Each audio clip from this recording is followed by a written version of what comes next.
The world is hyper competitive. If you're going to be a man who's going to sit and say, I'm just sad, you are always going to lose in competition to men like me. Yeah. And there has to be losers for there to be winners. I am tired of sympathy. Sympathy doesn't work for anybody. I'm not going to sit here and be sympathetic for people who say they're too sad to try hard and be their best. Guess what? Perhaps I was sad every time I did exactly what I was supposed to do and trained anyway. Perhaps I was afraid when I fought anyway. Perhaps I was tired when I worked anyway. This is how you get ahead in life. I don't have a fucking ounce of sympathy for these people who sit here and say, well, I feel this way, so I can't. Then don't do it. Stay down there. The winners are at the top, and the winners at the top don't give a shit about how they feel. We wake up and we perform regardless of how we feel day after day. So if I'm going to ignore my own feelings, I'm certainly not going to take into consideration anybody else's. Yeah. Why am I going to ignore how I feel and make sure I'm constantly performing regardless, flawlessly, and then sit and go, oh, but he doesn't feel good, so he's allowed to fuck up. No, you are not.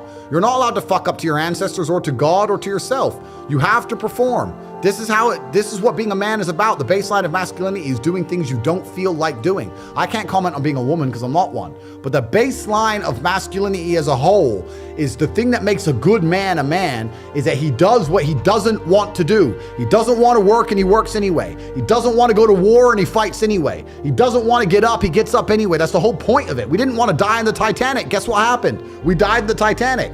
You can't sit there as a man and say you don't feel like it. You're not allowed to not feel like it. You're supposed to do it anyway, regardless. Yeah. So when a man sits there and says, oh, but you don't understand, I'm struggling with motivation. If you are struggling with the motivation to be a winner, then stay a fucking loser. No problem. Stay a loser. Don't care. Because in my circle, there's no losers around me. Your energy is disgusting. I find it revolting. I don't like weakness around me, even near me. Even people coming up saying hello to me. If you're depressed, don't even shake my hand. I do not have time for losers on any regard. Winners only. Yeah. Now, what's your biggest fear? I don't like the ocean. I'm terrified of the ocean. Why? Because there's fucking sharks in there. It's dark. Yeah, I don't like that. And deep. Like whenever I jump in the ocean from a yacht, like I have to swim back straight away. Same, straight back. away. Yeah, so we agree on that one. All right, we agree on that one. I can't be in water and it's like way low below and there's things. Nah. No way. Like people find it weird. Like one of my biggest fears is that I don't know. It's not even a shark. It's a whale. Yeah. Whale. Because it'll accidentally just swallow you up with the plankton. Oh my God. Everyone goes, whales don't eat people. How do you know? If they open their mouth, you're in there. You're done. That's gone. it. They're not going to be like, spit you out. oh yeah, halfway down his throat, you could be like, you're not supposed to eat me, bro. With all the acid in there. What is that? Let me spit him out. You're toast. No way. And there's jellyfish and fuck all that. You know what scares me most about the ocean? You know the Mariana Trench, the deepest part in the ocean. That's deeper than a commercial flight's cruising height. So when you're on a plane and you look out the window, it's higher than that. When you're up on a plane, you look out the window, all that depth at the Mariana Trench, it's actually deeper than that.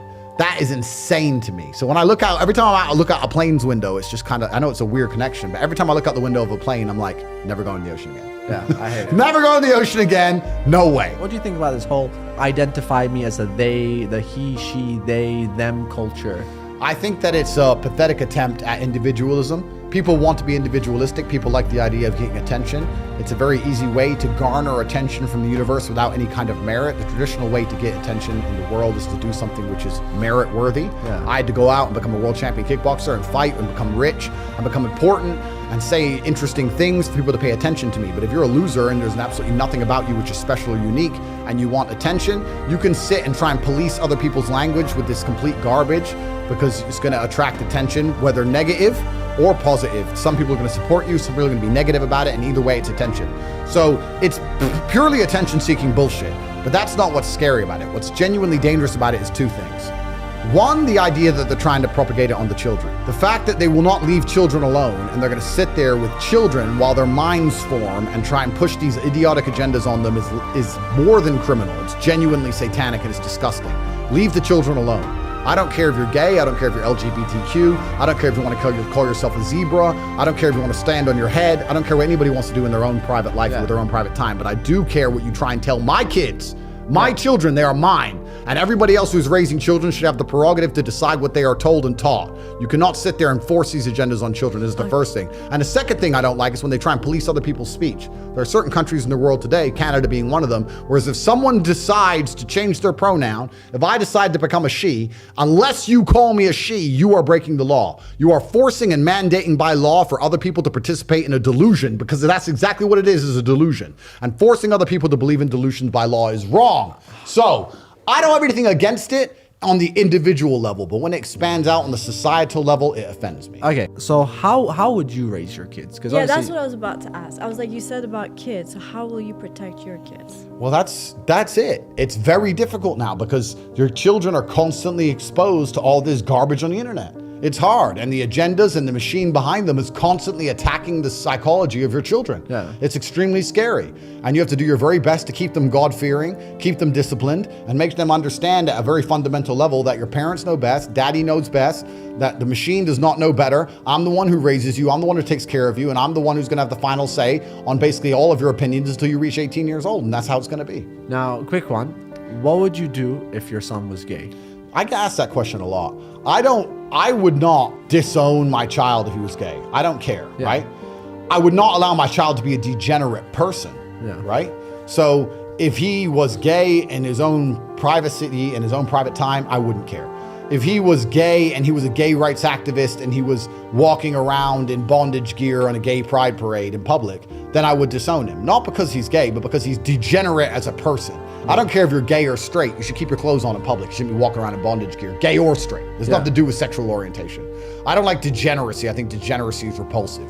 So it depends on how he acts. But all in all, it wouldn't be that offensive. I mean, you said disowning, but like, you don't think maybe talking it out, trying to give a chance. Like, yeah, she was, how would you deal with it on a personal level? Like, would you it's not gonna happen out? to me. It's not even gonna happen to me. So the odds of me having a gay son is 0%. And we're not saying just that. We're saying, like, you know, with everything, not just that. It could have been anything like that. You don't agree with the way, you know, how the kids, you know, how they're just going astray now. I mean, the odds of me having a gay son is 0%. But or let's say they do something that, you know, is controversial. Well, it depends on their age and it depends what they do, because I'm not going to negotiate with children. I see a lot of full-grown adults negotiating with children, and it's disgusting. I see full-grown adults sitting there with kids going, hey, you know, if you're good today, I'll give you some candies. I don't do business deals with kids. Children are going to comply.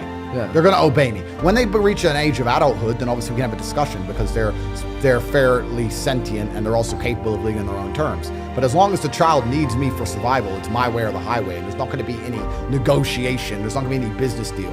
If I sit and say, turn the TV off, they're going to turn the TV off.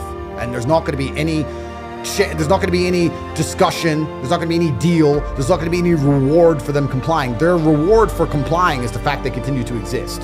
You're going to turn the TV off because dad said so. Turn the TV off. Yeah. And that's how I was raised. Now I'm going to raise my children exactly the same way. Yeah. They're going to listen to me. At what age do you think the kid's an adult? I think around 18, I guess legally that makes them an adult. They still have a lot of learning to do. They're still stupid and they're still going to make a lot of mistakes. But around 18, they're certainly old enough to live on their own and survive. So I'd guess around 18. Let me clarify. If they're in my house, it's my house and I'm the boss. So that's it. I don't care if they're 23. If I say turn the TV off, it's my house. And that's what it's going to be, because my house, I'm the boss. So before we get on to more businessy stuff, I kind of want to switch the topic. We'll come back to more business in a little bit. But obviously, since Lana's here, topic of women, love, all that stuff, you know, what do you look for in your dream girl? I think innocence is attractive. Obviously, that's the first thing. Nobody wants a female that lacks innocence. Innocence also comes with a lack of experience to some degree. You like a woman you can show the world to and be her first conduit to many beautiful things in the world. Yeah. Respectfulness, complicit, compliant, happy. I love happy women who are always smiley to take the stress away from a hard life. I have a very difficult life. When I come home, I want my woman to be happy and smiling. And a positive force. That's the whole point. I go to war to live a very good life, and when I come home, she has to be my sunshine. That's the goal. Well, ray of sunshine. What are 3 red flags in a woman? If she is overly social or has a bunch of male friends, that's the first thing. That's obviously a massive red flag for obvious reasons. If she's very aggressive, hyper-aggressive, or hyper-masculine, that's definitely a red flag. Some women, especially in the Western world, are like that. Yeah. And if she believes in any of this feminist ideal garbage, and when I say feminist, I don't mean everyone believes that women should be able to have an opinion on certain things and believe that women shouldn't drive or whatever. That's fine. When I mean like full age, full crazy feminists like the West, that's a massive risk. Yeah. Now, do you think it's more important to love or be loved? It's a good question. No, because let's say you might not necessarily love that person fully, but they love you. Don't you believe in you receive what you like? No, the energy. I don't think you receive what you give. If I had to choose, I would be the one who's be loved. I would rather be the one who's loved. Now, okay, this is just one of those quick fire questions. If you had to choose money or love? It's hard. It's impossible to. It's impossible to choose. Like there's too many nuances to the question. I can't choose. But I do think that love is extremely important. Humans are social animals. Yeah. And you do need love. They say money can't buy love, and that's true. But money can help facilitate love. Yeah. Let's keep that in mind. And how many times do you think, like, have you been in love? Everyone has, of course. But how many times have you been truly in love? I'm not sure. I've never been. There's never been a period of my life from the age of 15 to now where I've not had a woman who I consider myself in love with. I've never had a period of loneliness ever. Wow. I've never had even 3 days when I couldn't. Wow. Find, never ever. So ever. You've never really been alone in your life. Well, no, I've never needed to be. So do you? I could be, and I'm saying I could take a week away and go by myself somewhere. I'm saying I've never had a period where I didn't have a girl who was in love with me ever. Don't you think that might be one of the keys to your success? Because when you have someone that's on him. there, and I'm not saying that was the reason, but believe me, to be with someone makes so much of a difference, and people don't realize this. Like we have been made to be in pairs. As much as people are alone, and they sometimes say I don't need someone. But I feel like it completes you, and it gives you a drive in life. You get more excited. You do your work, and you have something to look forward to. No, I understand what you're saying. I mean, the person who has been beside me on this meteoric rise to world conquest has changed. There's been a bunch of them, but yeah. I mean, I've always known that I've had to provide for not just, I've provided for myself, but I've always had someone else I had to take care of and be respected by and work hard for. I've always wanted my partner to have respect for me and how hard I'm working. So yeah, certainly every single thing in my life has played a part in the successes. All right, now obviously your dad was probably one of your biggest inspirations, or biggest part of your life. How is your relationship with your dad? Yeah, fantastic, flawless. I think I had the best father on the planet. I was very fortunate to be raised by the greatest man on earth. And my children will be very fortunate to be raised by me because I'm the new most greatest man on earth. So. By the way, your dad used to be a professional chess player, right? Correct. Do you know how to play chess like your dad? Not like my dad, no. I can play chess. But you can play? Yeah, for sure. By the way, she's gonna after this podcast, she wants to challenge you. If I challenge you to a chess match, get the board right now. Do it on camera. No, don't do it off camera. Get the board. We'll do it right after this. Get the board. Put it here. We'll do a wager match. But don't do it after. Do it now. No, because it's coming. It's coming. Bring it. The chess is coming. Bring the board. Obviously, your relationship with your dad was great, but this is something I heard you say, and it kind of shocked me. Your dad was a spy? My father worked for the CIA. He was a linguist. A linguist? What's that? A linguist. He spoke 5 languages. You see? Yeah. But he spoke them for a reason. So my father was a native English speaker. He only spoke English, and then they took him into the Air Force. He passed, when you join the Air Force, you do a test. He did fantastically in the IQ test. He's top 1 percentile, so they moved him over to a specialized division to learn languages, and he learned Russian, German, Spanish, a bunch of languages. Did you learn anything about that? Like, did he ever talk to you about it? He told me that every single thing that you're watching on the news is a lie. He told me that they keep us in the dark. He told me to resist the slave mind. He told me that when you watch the news, your only goal should be to understand what they want you to believe, not to believe it. Yeah. And he made it very clear to me the Matrix existed even way back then. Oh, that's very interesting. So your father wasn't rich. No. And I heard you said somewhere when he passed away, unfortunately, like he had no money. He had $12 in his pocket. That's when, wow.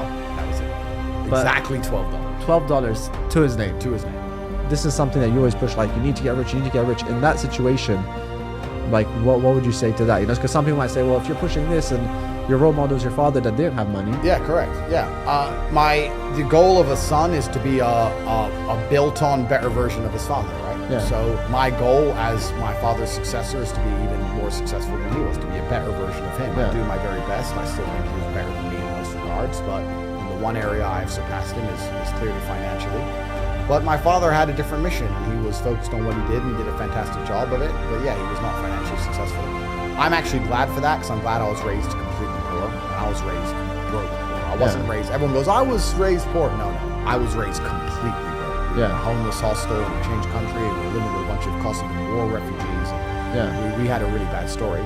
But that's been good for me. That was part of the life plan that God made for me. But yeah, my father was not financially successful. I am, and that's actually plaguing me a bit because I don't want my kids to be raised rich. So I have to find a solution for this. So and I was gonna say, obviously this is a famous quote: "Hard times create strong men. Yep. Strong men create good times, and good times create weak men."